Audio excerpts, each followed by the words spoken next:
Charlie with Wichita Homeworks. Hey, I thought we'd show you something kind of interesting today. If you guys have never seen how a knockdown ceiling is applied, when we go in, it's going to be kind of noisy. They're running their compressor to splatter the mix, but I'd like to show you kind of how that works. So follow me on in.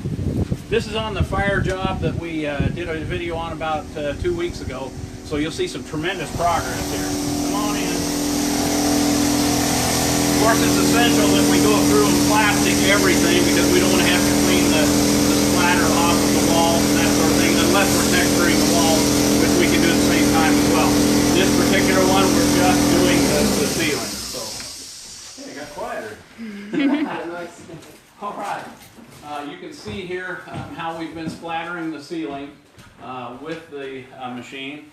And then what we'll do is we'll let that dry out real nice. And then we go through and we do what we call a knockdown. He'll use a blade or a really wide putty knife, and we'll just kind of knock it down so it gives it that what we call knockdown finish. The machine here is a sprayer type machine, and the mix is diluted to a point it's just about like sour cream. So it generates air, blows past it, kind of splatters it on the ceiling. You can see here how we if you'll remember, we had the wall right here that was dividing the kitchen from the living room. We've opened that up for them.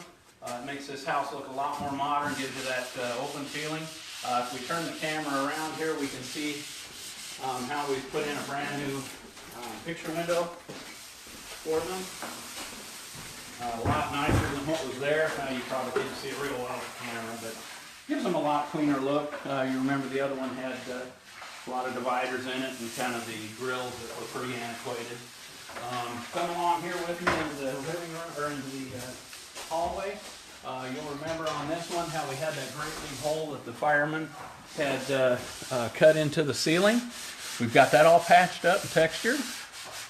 And we're doing some final sanding on the walls in this room, one of the bedrooms. These guys do a great job of finishing on these. Something you always want to look for when you're finishing drywall. Here's a perfect example. This is a joint where the two pieces of drywall were put together. We want to make this as wide as we possibly can. Reason being is then when we paint it, you don't see, because it's slightly built up in this area, it just has to be by nature of the fact we put the tape here that keeps the joint from cracking.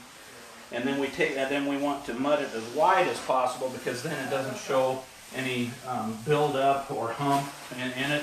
So when your finishes are on there, especially the shinier the finish, we want those very flat. We don't want that showing up. As you can see, we've got the new windows in now. We went with some vinyl clad windows. These are low E, so it'll give them a nice efficiency rating for the heating and cooling in the home. You'll remember that over here we had the furnace and air conditioning unit. We've taken that completely out. We've put it up in the attic. The unit sits up in the attic. You can't see it obviously because we've got the drywall up. But what this done was gives them another nice matching closet for the other side. We'll come in with a built-in unit and we'll make them some nice storage. Make it look kind of nice. The bathroom here's coming along real well. We use the moisture-resistant drywall. Where we drywall in the bathrooms, again, we don't have any trouble with mold issues, things like that. That's why it's really important to do that. Next update, we'll have the tile in on the tub as we kind of pan around there. We're going to do tile all the way to the ceiling from the tub. The tub's roughed in, ready to go. And we've passed all our roughing inspections on the project.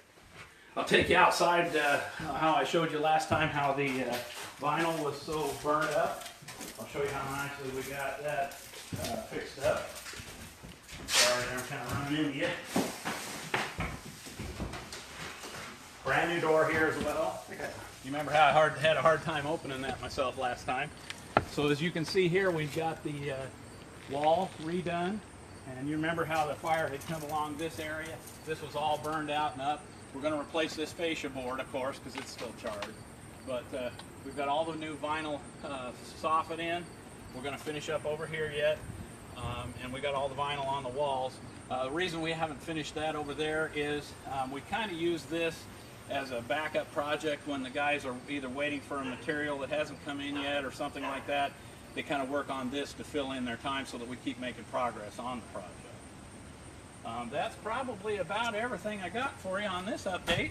We'll have others. Again, anytime you see something that you might like to have done to your home, or you see something that sparks your interest, don't hesitate to give us a call. Estimates are always free. We'd love to come out. You know, if you've got problems with your home, something like that, we'd love to take care of that for you. So it's good to see you guys. I'll be back again. Talk to you later.